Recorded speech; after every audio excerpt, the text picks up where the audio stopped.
Welcome to Madison City Channel's Know Your Candidates interviews, co-sponsored by the League of Women Voters of Dane County. I'm your interviewer, Joy Cardine, and I would like to introduce Analiese Eicher, running for the State Assembly in District 46. Please tell our viewers what educational, occupational, and civic experiences you have that qualify you for this office, including your experience working with diverse communities. Well, thank you, Joy. So my name is Analiese Eicher. I am currently the County Board Supervisor for District 3, which is the eastern half of Sun Prairie. I have served in this role since 2018 and had the honor of chairing the County Board through the pandemic years, through the 2020 to 2022 term. I have served on the Sun Prairie Plan Commission since 2016. I also serve as a soccer coach for the Sun Prairie Soccer Club.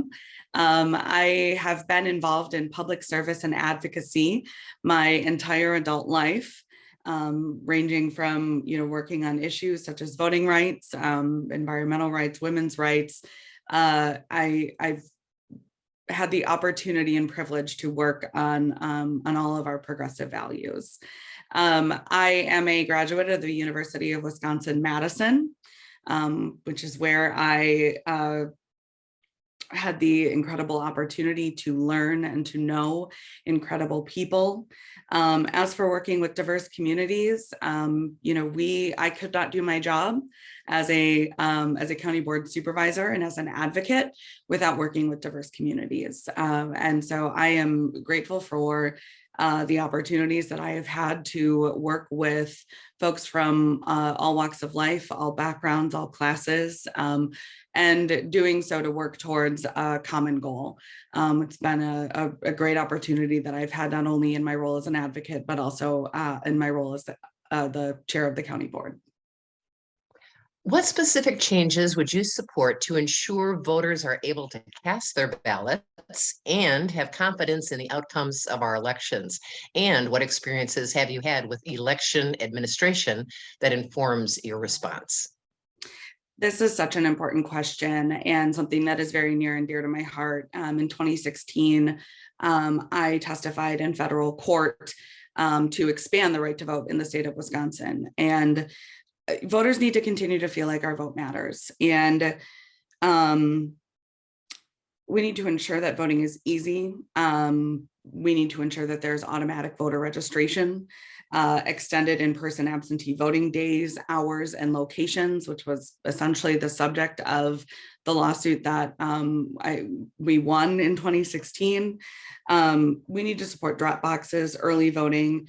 We need to make voter registration easy, including maintaining our same-day voting registration laws. And we need to restore special registration deputies. This is something that is incredibly important to me because I know that these laws are meant to keep people from voting. And so if we are able to expand the right to vote, to protect the right to vote, and that includes addressing voter ID, addressing unnecessary voter roll purges. And I think that we need to be leveraging the expertise of our municipal clerks in order to make these changes, nonpartisan, not political, and at the heart, this is the core of our democracy. And I will do everything in my power to make sure that the right to vote is protected in the state of Wisconsin. Do you think Wisconsinites have adequate access to affordable healthcare services, including reproductive health and abortion care? And what should the legislature's role be? Well, access to affordable healthcare is at the core of our well-being as human beings. And, the fact that Wisconsin has not taken the Medicaid expansion and has had numerous opportunities to do so is unfortunate. So I think as the legislature, we need to work for the expansion of Medicaid to the federal levels under the Affordable Care Act. It's not just smart policy and good for humans, but it makes for really good financial policy as well. As far as healthcare, our state needs to codify the federal protections for those of us with pre-existing conditions offered by the Affordable Care Act. We need to be able to cover individuals and make sure that folks are, have access and are confident that they're able to access affordable health care. And I think, in regards to women's reproductive health,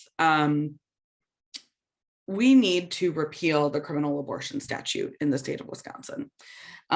This was passed in 1849, which was a year after our state was founded. This ban in the statute not only endangers women and doctors, but really all reproductive health decisions made by people. And as a legislature, we have a responsibility to the human beings and residents of the state of Wisconsin. And that includes not only access to affordable health care, but access to reproductive health care. What do you think is required to improve outcomes for students in public schools, including those with disabilities? And as a legislator, what would you do to advance these measures? So I am the proud daughter of public educators and a proud product of Wisconsin's public schools. And the fact that we are consistently underfunding and have consistently underfunded our public education system, K-12, but also our university and technical colleges, is heartbreaking to me. Our schools need to be fully funded. We need to be paying our educators and paying our support staff and paying our educators at the college and technical college level at levels in which are competitive and allow them to stay in those jobs and to teach and to help shape our futures. We also should be able to fund our schools to the point of being able to sustain smaller class sizes. Smaller class sizes is something that is incredibly important for for learning for students. And I think that the other piece to that is ensuring that we have the resources for students of all abilities, and resources, whether that's funding, whether that's programs, whether that's buildings that are accessible and meet their needs. We need to have resources that are able to meet the needs of every single student in our state. And that requires the legislature to act and the legislature to fund our public education system and to put in place policies that allow districts to make those decisions to best serve their communities. What do you think? What are some specific strategies that you support for ensuring clean water for all Wisconsinites? So water is the basis of everything. I'm the daughter of a science teacher and learned that very early in life. And clean water and I think clean air as well are things that we have to continue to prioritize in the state of Wisconsin if we want to have a future. We have an incredible number of lakes. We have Great Lakes. We have incredible water systems. And we need to be thinking about how we are prioritizing renewable energy, how we are reducing carbon emissions, how are we addressing PFAS, forever chemicals, and how are we holding polluters accountable? And when I say polluters accountable, that's every polluter, that's everything that could be impacting our water quality. I think that there are a couple of ways that we can go about doing this. We have the ability to transition from fossil fuels to renewables. I think that is an incredibly important growing industry, but we also have to make sure that we're able to expedite that process, and that might take some incentives by the state legislature, and I would be willing to work on those, and I want to work on those. Making those things happen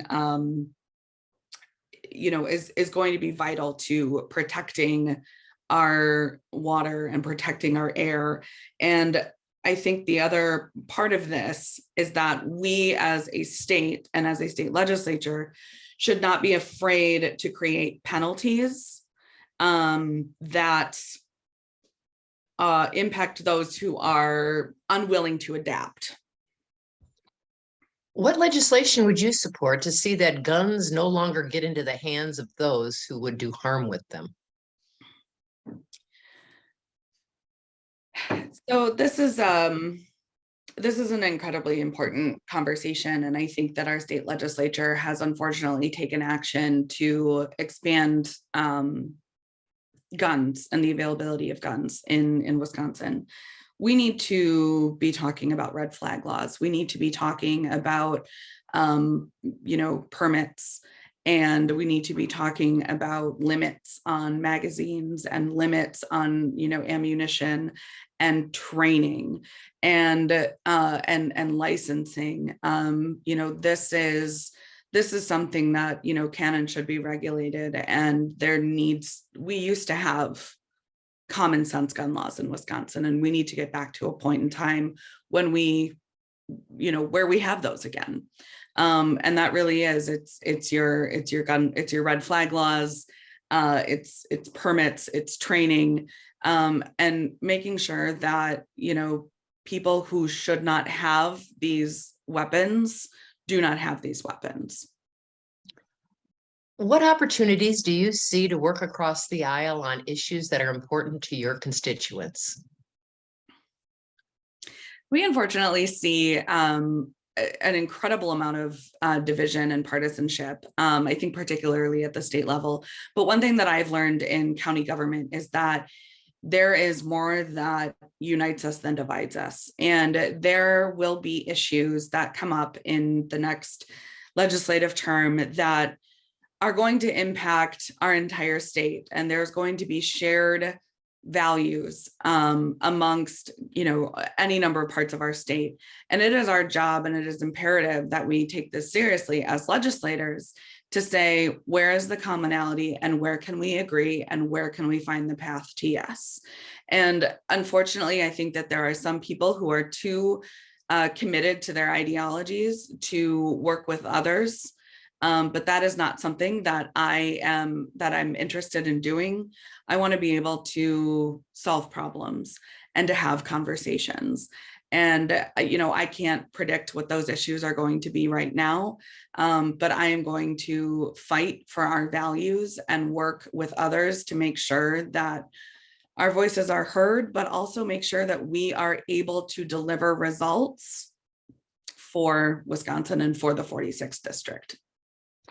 What would you like to say to our viewing audience as we complete this interview, including any priorities that have not yet been identified?